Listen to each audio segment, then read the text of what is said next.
प्यारे बच्चों, सुप्रभात।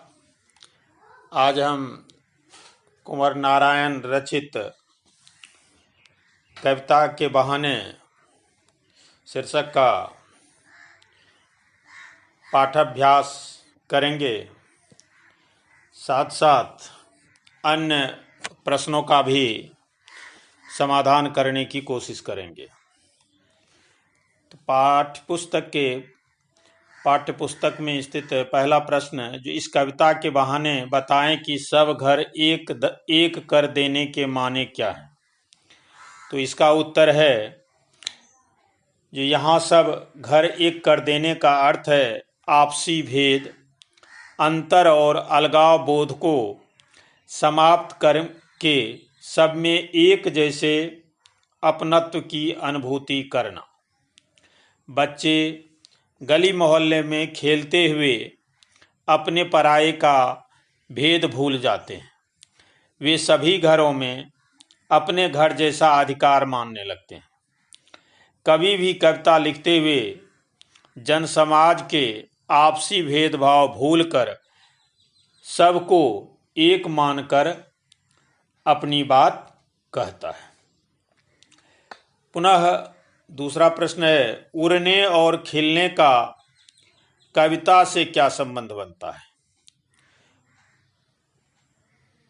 तो कवि कहते हैं, उड़ने और खिलने का कविता से सीधा संबंध है। कवि की कविता में भी कल्पना की उड़ान होती है। कवि की उड़ान पक्षियों की उड़ान से भी अधिक ऊंची होती है।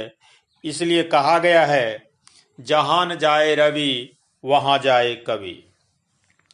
कविता में खिलावट, प्रसन्नता, खिलखिलाहट और आनंद अनिवार्य गुण होते हैं। जिस प्रकार फूल खिलकर अपनी सुगंध और रंग को चहुं ओर फैलाता है, उसी भांति कवि अपनी कविता को आनंदमय बनाकर सबको आनंद बांटता है। कविता और बच्चे को समानांतर रखने के क्या कारण हो सकते हैं। इसका कारण यह हो सकता है कि कविता और बच्चों में क्रीड़ा कौतुक का पूरा स्थान होता है। बच्चे आनंद के लिए खेलते हैं। वे खेल में अपने पराये का भेदभाव भूल जाते हैं। खेल खेल में उनका संसार बड़ा हो जाता है। उनके हृदय का विस्तार हो जाता है। कवि भी आनंद के लिए कविता लिखता है। वह भेदभाव भरी दुनिया को त्याग कर सबके कल्याण और आनंद के लिए साहित्य रचना करता है। कविता के संदर्भ में बिना मुरझाए महकने के माने क्या होते हैं। तो इसका उत्तर इस प्रकार है, जो कविता की समानता एक ऐसे फूल से की गई है जो कभी मुरझाता नहीं, सदा महकता रहता है। प्रायः फूल क्षणभंगुर होता है। वह अपनी महक बिखराकर जल्दी ही झड़ जाता है, किंतु कविता अपनी महक को अनंत काल के लिए बिखराती रहती है।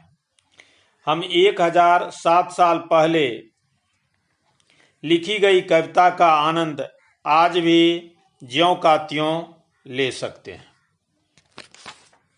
कुछ अन्य प्रश्न भी हैं, जैसे कविता के बहाने कविता का प्रतिपाद्य कथ्य संदेश अपने शब्दों में बताइए। कविता के बहाने कविता के प्रभाव और प्रकाश पर प्रकाश डालती है। कवि के अनुसार कविता का फैलाव गगन विहारी चिड़िया से भी अधिक ऊंचा और विस्तृत है। कवि की कल्पनाएं चिड़िया की उड़ान से भी अधिक ऊंची होती हैं। उसकी महक, सुगंध और प्रभविष्णुता फूल से भी अधिक अस्थायी तथा अनंत होती है। उसके आनंद को कभी भी लिया जा सकता है। कविता बच्चों की खेल सी आनंदपूर्ण और भेदभाव रहित होती है। कविता प्रकृति और मनुष्य के सभी सरोकारों को समेटते हुए भी उनसे अधिक व्यापक, कल्पनापूर्ण, आनंदपूर्ण और महान होती है।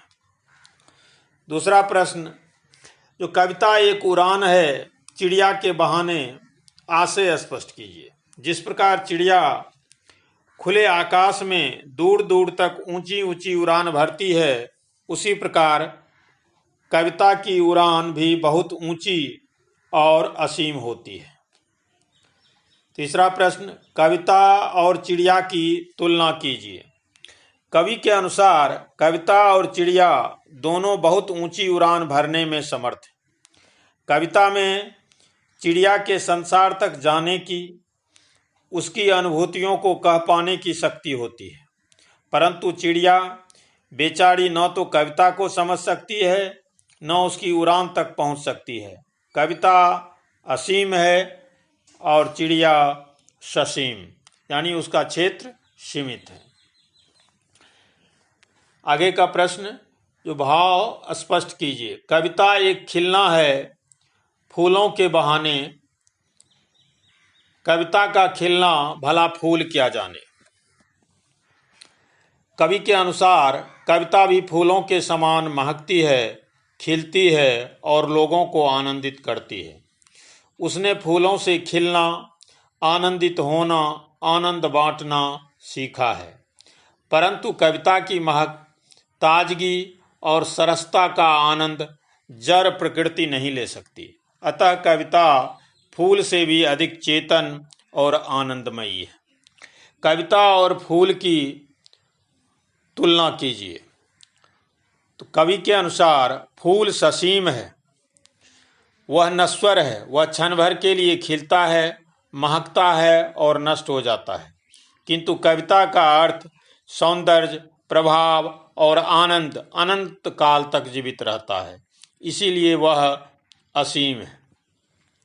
कविता एक खेल है, बच्चों के बहाने आशय स्पष्ट कीजिए।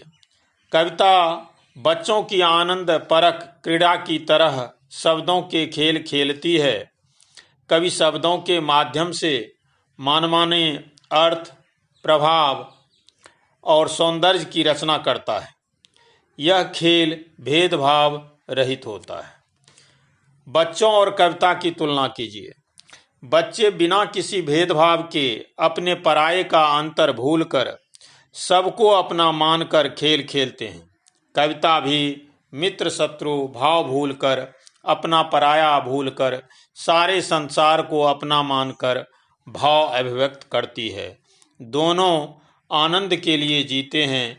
दोनों की रचना खेल और आनंद के लिए होती है। आशा है जो आपके सभी प्रश्नों का सम्यक समाधान हो सकेगा इसके द्वारा, यदि आप 1 से 2 बार इसे श्रवण करेंगे। धन्यवाद।